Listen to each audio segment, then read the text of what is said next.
Welcome to another edition of Life's Journey with Dr. Ralph Smith, and we're well into our second season here on PAPA, which is our home network with this Peninsula area, public access, and it's lovely that we can be able to do this in a studio that has been developed and established by PAPA. And of course, we want to welcome all of our viewers throughout Thurston County with Thurston County Community Television, and we're proud to be a member of that. And I know that Sean and I have to plan another trip down to Olympia and bring him some more shows. So we want to thank everybody that tuned in there. And yes, we do have a Jenny Marie Wellness Center that we're developing for the Thurston area.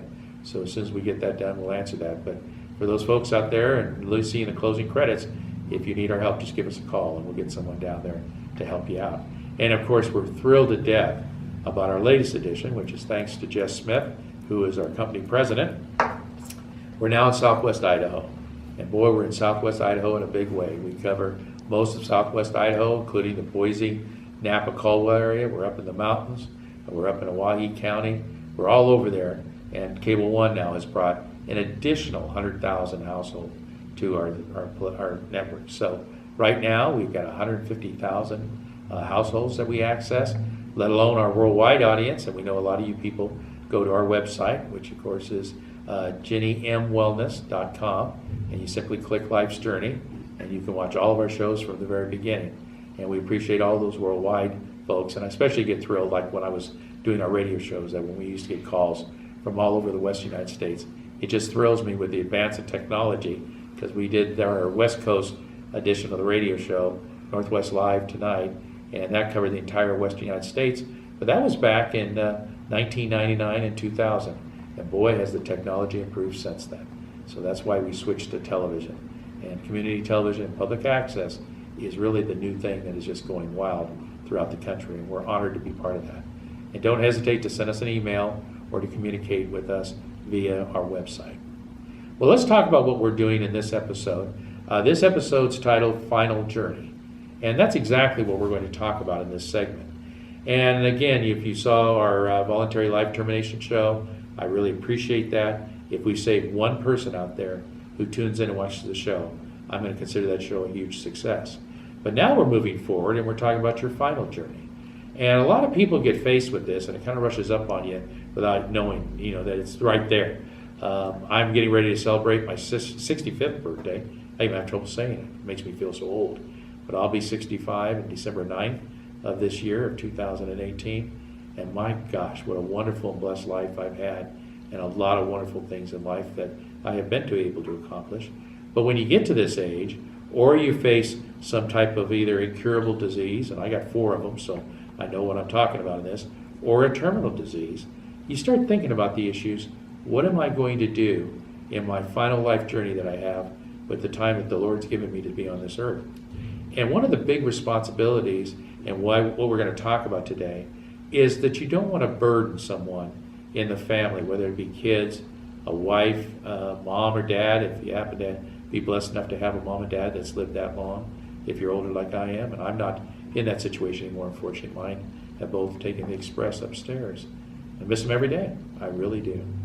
But I'll tell you what, to me, it is almost selfish and certainly not reasonable for people who know that we all are going to face the same door, that when the time comes, that express elevator is going to open up, and hopefully you're going to head upstairs, and I'll probably be waiting for you when you come. But the bottom line is, why leave that burden to the people you leave behind that you love so much? Why leave the burden of the financial issues? And yes, you can take the attitude, well, when I go to heaven or I pass on, whatever your religious belief structure may be, that, well, I don't have to worry about it. I'm not going to be here. Well, you probably don't legally. I don't know. We're going to talk about that a little later. But to leave that burden and stress on family members, how can you do that? I mean, it's beyond rude. It's just simply unbelievable that you do that. How about the issues about the people who depend on you? It's not just a financial question. It's a question of who's going to take your place to help these, especially these kids that are in high school, that need to move on to college, that are going to find that special someone, get married, and have families of their own. What are you going to do about that? Or what are you going to do about your spouse or your life partner who's been there with you all along? This weekend, I'm celebrating 45 years. 45 years with what was my high school sweetheart, Linda. And we've been together 47 years. I was blessed to find the right person very early in life in high school. A lot of people aren't that lucky. I was lucky and I was blessed. What about her?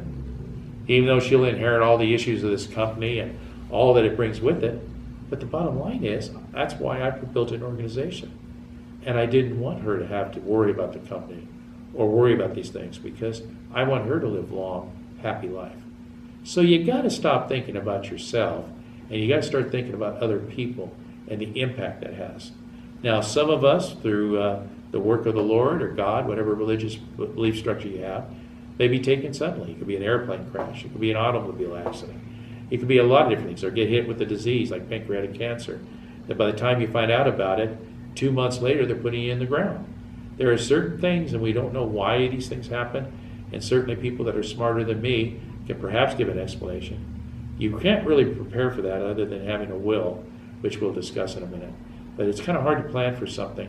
If you're 32 years old and you're driving to work, or you're driving to a restaurant to get a bite to eat, and all of a sudden somebody crosses that double line, and all you see is lights, then you hear the crash, and then the rest of the process of transferring your spirit upward.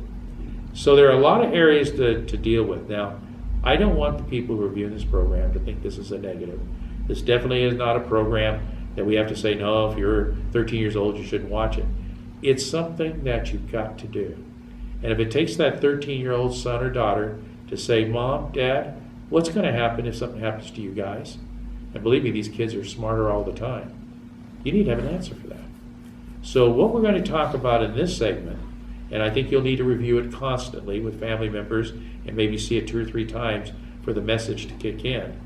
We're talking about the issue that if indeed tomorrow was your final day, and you knew that tomorrow was going to be your final day, what are the things you have to fix? And if you own a company like myself, there's 28 people that depend on me in this company. What's going to happen to them if something happens to me? So what I guess I'm trying to say to you is, this area of the final journey covers several major areas. And in those major areas, you need to write a plan. Like I have with my patients, we write life plans together. I sign it, their significant other signs it, if there is a significant other, and then the person that's primarily planned for it, they sign it. You need a game plan. It's like preparing to get a driver's license. You just don't whip into the Department of Motor Vehicles and take a test and say, boom, I'm ready to get my license. You don't study to do what I do, and bam, you get a license. It's all work, it's all effort. So in our second segment of this program, we're going to talk about what it takes to develop a life plan for your final journey. And then I'm going to, in the third segment of this show, I'm going to talk about the steps you simply have to take to make that a reality. So our show focus is final journey, and it's your job to do the work. I'm just going to give you some good suggestions. We'll be right back after this break.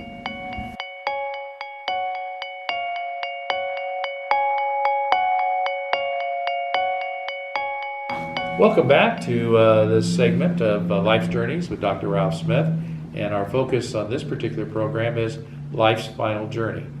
It is very difficult, as I said in the introduction, to be able to plan for these type of things. I mean, who takes pleasure out of planning their final journey? Who takes pleasure of dealing with the fact that we're not going to be here forever? Who takes pleasure in the fact of leaving behind loved ones? Who takes pleasure in the fact of walking away from a lot of debt? Hey, count me in on that. But that's about it. That's about all she wrote as far as final journey. A lot of it is kind of, let's say, tough to talk about, a very emotional thing. But what I'm going to give you is the focus that you need to take in preparing your life journey, life plan. And yes, it is a life plan because it's the final chapter of your life. It's a lot like reading a book and knowing that the book has 25 chapters, and you can possibly go to the last chapter and find out the summation of everything that you read before.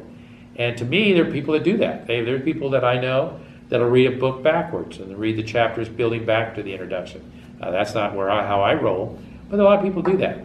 But life is the same way. You have many factors in life. You have the birth that you're born. You've got parents, hopefully both parents, who get you through the educational process and deal with puberty and dealing with girlfriends or boyfriends that you meet in high school that you wonder to yourself as you get older, what in the hell am I doing? You deal with the episodes of getting an education, if that's what your decision is, and going through the university or college, or taking a training. There's nothing wrong with those trades. That's what keeps us going. And then when you complete that and you're ready to go out and make money and hopefully pay down some of that debt that you've accumulated, then you're out there looking for your special someone, somebody who could be a life partner for life. And I always say in my marital counseling that I do, that you got to look at that beyond just a life partner. You got to look at it, is this a person that you'd like to have children with and that you can count on to help raise those children so they have the same shot at life that hopefully you had growing up. So there's a lot to choosing that life partner, as I've shared many times in these shows. I met my life partner was a sophomore in high school, and we got married the minute we got out of high school. Today, people look at that and shake their head in disbelief. And then even before I was a doctor, I had a cardinal rule that we were not going to have any children for at least 3 years, and my wife was more than happy to agree to that, until we really made sure everything was right, that we had careers going, she was able to finish her education, and that we could go forward. And we got married April 1st, 1973. A lot of our friends did not come to the wedding. They thought it was an April Fool's joke. It wasn't, although I think sometimes Linda might think it was a joke. But the bottom line is, when we were blessed with our first child, and her name's Sabrina, a beautiful, now older woman, she'll get a hoot out of seeing that. But anyway, she was our first child, born on March 6th, 1976. So boy, you can't get much closer than that for 3 years. And then we were blessed with Kevin, who was born in 1982. And then, of course, what I call Precious, which is Hillary. She was born in 1992. So yes, we spread our children over 3 decades. Is that the right path to take? I don't know. We'll talk about that at another show. But the bottom line is, that's my legacy, and that's Linda's legacy. We together created those children, and oh, are we proud of them, in addition to the 5 grandkids they produced already. But in doing a life's journey, there's certain things you've got to do. One of the things you got to do is get all your family members together. We kind of talked about that in the introduction, that you want to take an active part in that final journey of your life. And again, it doesn't matter whether you're 32 or 72. You should plan this in advance, because if you're fighting a non-curable disease or several like I am, you're not going to be in the mind state to be able to think about all these things and make good conscious decisions. Do it before you get sick, okay? Or do it before you get too old to where your judgment is somewhat jaded. So you go ahead and you do that. Then once that's established, then you take a look at all the criteria you've got to meet. Number 1 criteria is the legal criteria. When you talk about attorneys, and I mentioned this before about the specialized attorney, there's another element of attorney that you really need to look at in the aspect of dealing with attorney. Get someone you like and that can react to you and understands your feelings. If you get an attorney that is sitting there bulldogging through the process just to get done, that's the wrong kind of attorney, because that attorney, if they do enough of that work, are well aware after doing it many, many times the criteria you need to meet. So once again, when you get that criteria, they'll put together a list for the will, and then you sit down with your family support group. I'm an advocate in the family support group that you keep it to probably 2, maybe no more than 4 people. Because the more people you get involved with that family support group, the more differences of opinion you're going to have. Then you're going to make a decision, because ultimately it's your decision, and then you're going to end up getting someone upset. So keep the group within 2 to 4, and if you do have a life partner or you're married, make sure that person is an active participant, because your passing will affect them in a lot of ways, certainly in the financial way. So you want to make sure that you do that. All right, another item on the checklist is how your passing is going to be handled with the children. If you're going to be laying in a nursing home, or you're going to be laying in a hospital or whatever, do you really want that to be the final image that impressionable children have? And by impressionable, I mean kids from 2 to 6 maybe? I don't know. It's probably not a good idea. And then also understand that as you have people visit you and as you prepare for this journey, it could be 1 week or it could be 3 years, who knows, is that you make sure you tell each of these children how important they are to you, how important the family members are, how important your spouse or your significant partner is, in a way of saying thank you. And make sure you do that. And then the time you do have, as long as you can medically do it, go out and enjoy yourself. One of the greatest movies I ever saw was have seen is the Bucket List. Oh my gosh.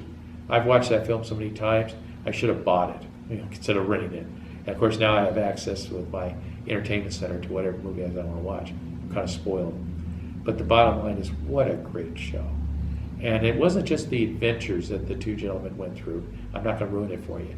But it was the items they picked Make your bucket list now and prioritize and put an A and a B and a C next to them, with the A's being top priority and so on. Get those things done so that when you rest and you're ready to make that final step, you know you've lived a full life and you've done everything you possibly can. That's really important. Number 4 in this list, and this is really the last item in the list. Make plans to involve, if you own a company like I do, or you've got associations that depend on you, or you're on a committee or something, make sure you make the proper arrangements. To me, owning a company is an honor, even though sometimes it just frustrates the heck out of me when there's not enough money in the bank and I got all those bills I'm facing, let alone the personal bills, and that's why I tend to live debt-free. That's something Linda and I always looked at. But with a business, that's not entirely possible. Make sure that each of those people understand their roles, make sure they're trained in their area of expertise, and make sure they have the necessary chemistry to get it done. I know Sean and I have a disadvantage being based out here in Port Angeles because most of our management team's in Idaho. So I've got to make a decision here pretty quick since Sean is somewhat new to the company. He runs all of our media and all of our Northwest Peninsula media group that we have. That's his job. But either get him to Idaho or get those people from Idaho out here. Because in the event of my passing, or in the event that I can't make decisions or get around as I should, this team needs to be well-trained, well-oiled, and have beliefs in each other so there's not territorial fights or personal bias. And one of the first things I did, I made them owners. My key people in the company, I made them owners. So they have a financial stake in this company going forward. And that's an important thing to do. It's hard to let loose of that kind of ownership, but it's the right thing to do. If you happen to have a bigger company than the one that I'm involved with Alpine Productions, then make sure you set up a hierarchy that will continue in your absence.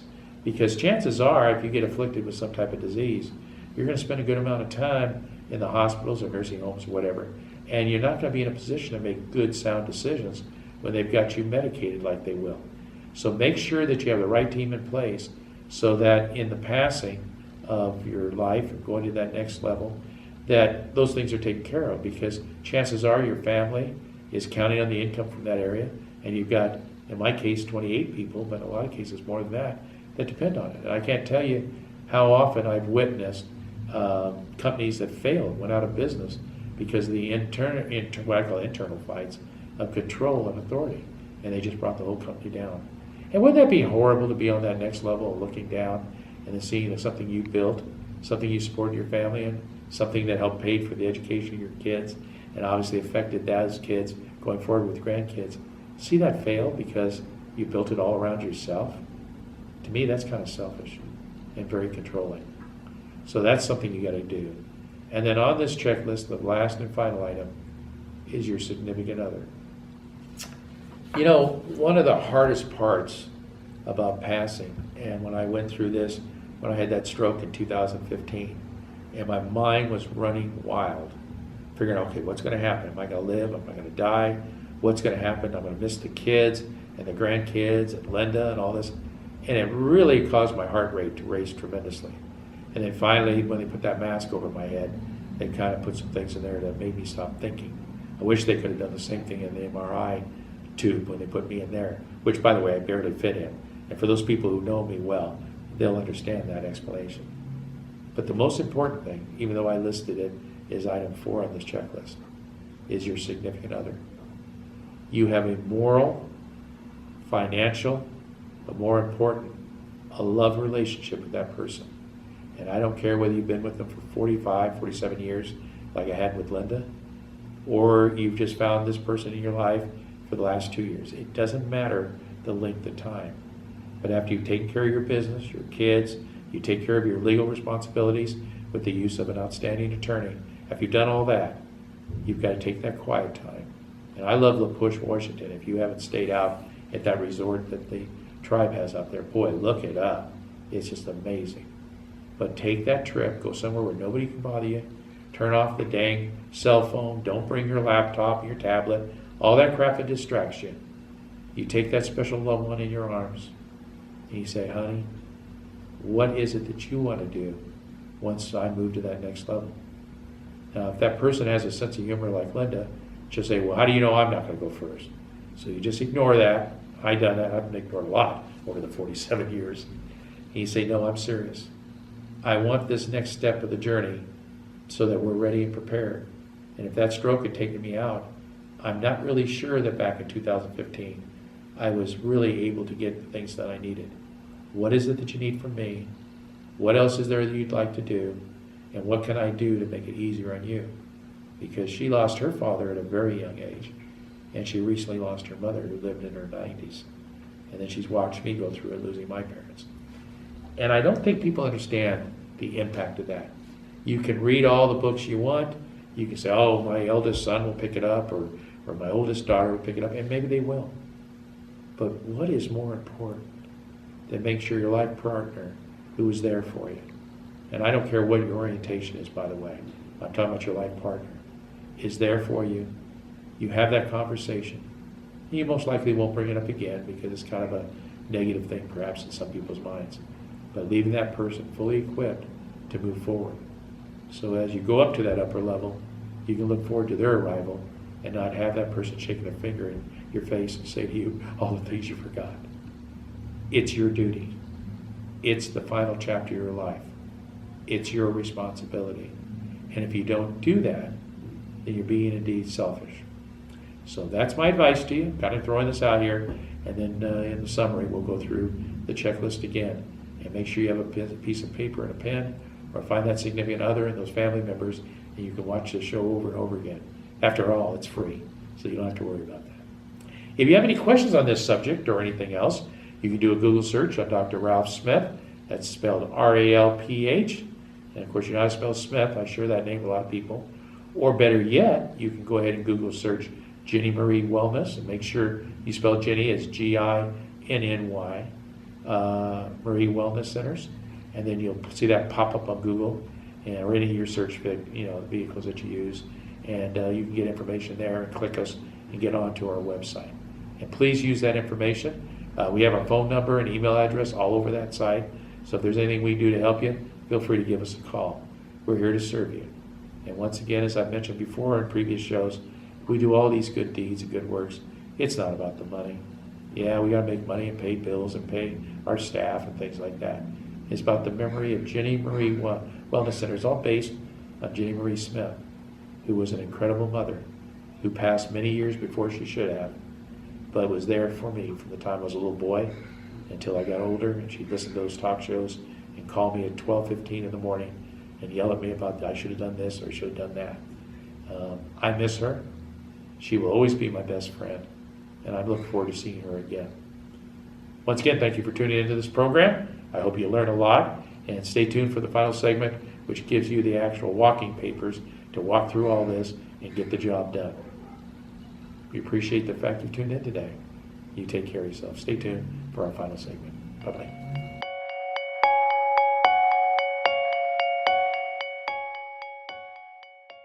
Welcome back from that short break, and we appreciate the fact you've joined us. If you remember in the first segment of the program, we talked about the need and the need to take action. And we spent a lot of time explaining that this process affects a lot more than people that are seniors or the elderly in our community, but it really affects everything you do.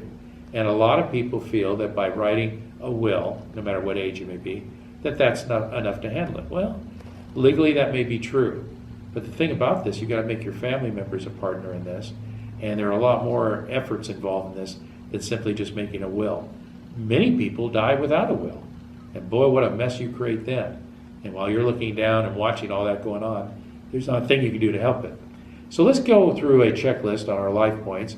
And I want you to take out a piece of paper and a pen. Or more importantly, perhaps, if you can replay this show and have your partners involved that are going to carry out someone's life plan for the final journey, whether it be yourself, your others in the room, or someone who has a parent or somebody that you feel is not prepared. So here's your checklist. Number one, you need to have a serious discussion about what the plans are for your final journey, whether it be for yourself or for others. And either yourself or the person you're trying to help, what is it that they want you to do to make their journey as peaceful and hopefully uneventful as possible? It could be a simple matter of whether they're going to have a cremation when they're done and then spread their ashes over one of these beautiful lakes or one of these mountaintops or in the ocean that we have here in Port Angeles. Or It could be an actual funeral. Who do you invite? How do you want the funeral established? What do you want to do as far as where you want to be buried? What kind of box do you want? I kid my kids all the time about the fact that I want a metal box that is tightly screwed down so I don't have any critters coming in there and ants or other insects coming in there and join me. And I want to be buried with my Mariner hat, my Seahawk hat, and a 6-pack of Diet, because I don't want my wife yelling at me about my diabetes, Diet Dr. Pepper, and the biggest grin I have on my face. I used to say my Letterman jacket, but I don't fit in that anymore, unfortunately. Gained a little weight since then. So you want to sit down and talk about the process of preparing for a final plan and what you want. It's also important to talk about the issue of your medical treatment. My wife is very clear on how she wants that to handle, and I don't want to talk about how she's going to handle it because then she gets mad at me when she watches these shows. But the fact is, do you want to be resuscitated? Do you want to take the medical science that's available today in this wonderful world we live in and take it to the max to preserve your life, to give you as much time as humanly possible? Do you want to go to a nursing home and finish your life there? Do you want to go back to your home and line up either caregivers or kids to be able to help? And all these kids, how busy they are, and grandkids are the same way. So to ask someone to do that, you've got to really be careful that they can possibly do that without interrupting their life, because what you don't want is the resentment. You need to have somebody who is your manager, and it could be a significant other, it could be other people that you trust, to help you there, that when you start taking those medicines that make you irritable, or you start realizing the end is near, that will remove you from the situation of being out in the public, so that their last memories is not the scornful, upset, mad grandma or grandpa, and that's what they remember. What you want them to remember is the days you went out to the lake or the ocean or was watching their baseball games, and how important that is to them. Those are the memories you want. That Christmas, Thanksgiving, July 4th family reunions, those are the memories you want them to retain. The other thing that's important, as another item on your checklist, is to really make sure that the people you select will be strong enough to handle this. It goes far beyond having an executor. I just went through this with my father's passing in February of 2017. You have an executor, you have family members who feel like they need this or they want that. But with my sister and I, we're the only ones left. So it wasn't as complicated. But she did most of the heavy lifting on this. And that was good. I resented it at first, but really that was good. That was really good.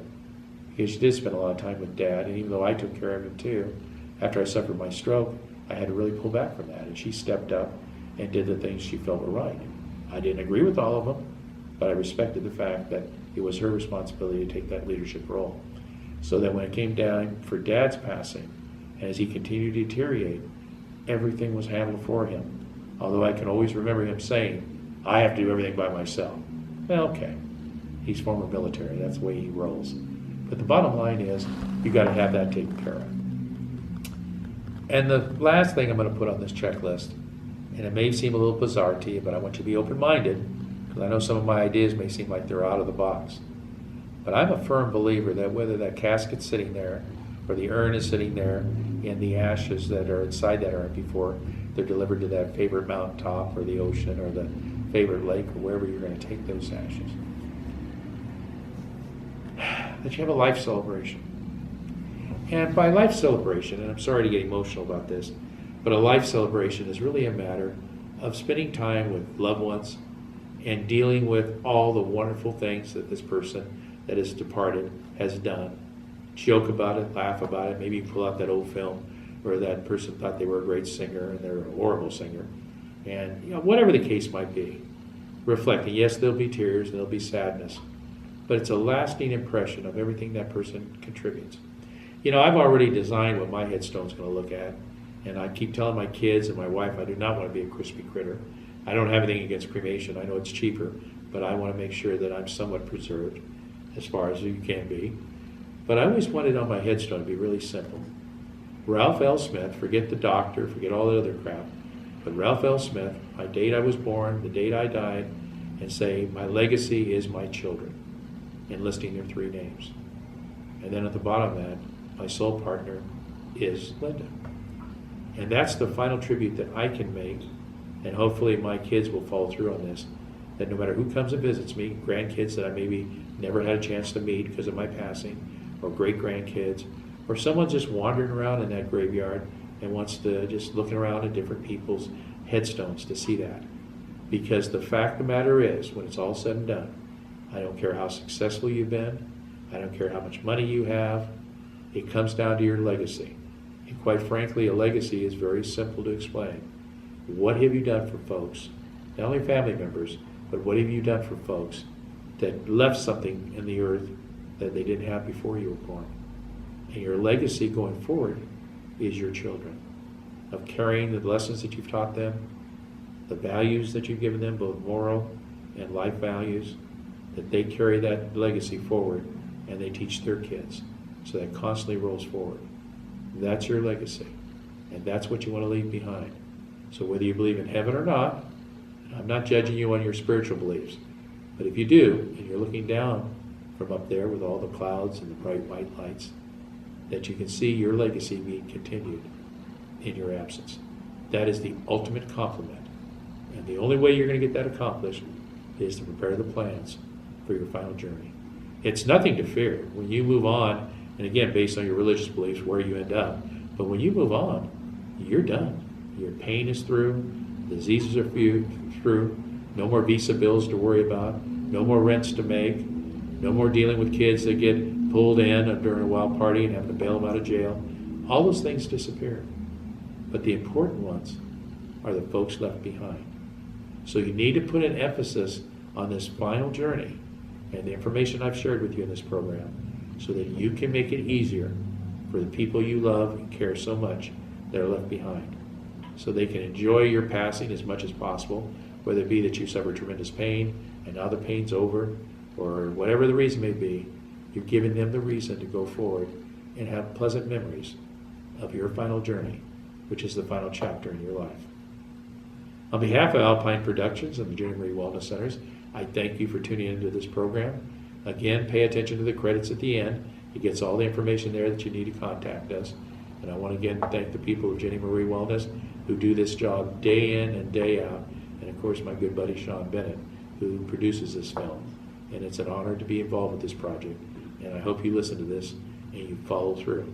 And the programs of the future, we're going to be a lot more positive, perhaps, in some people's opinion, and do a lot of fun things about having your better life, because that's what life journeys are all about.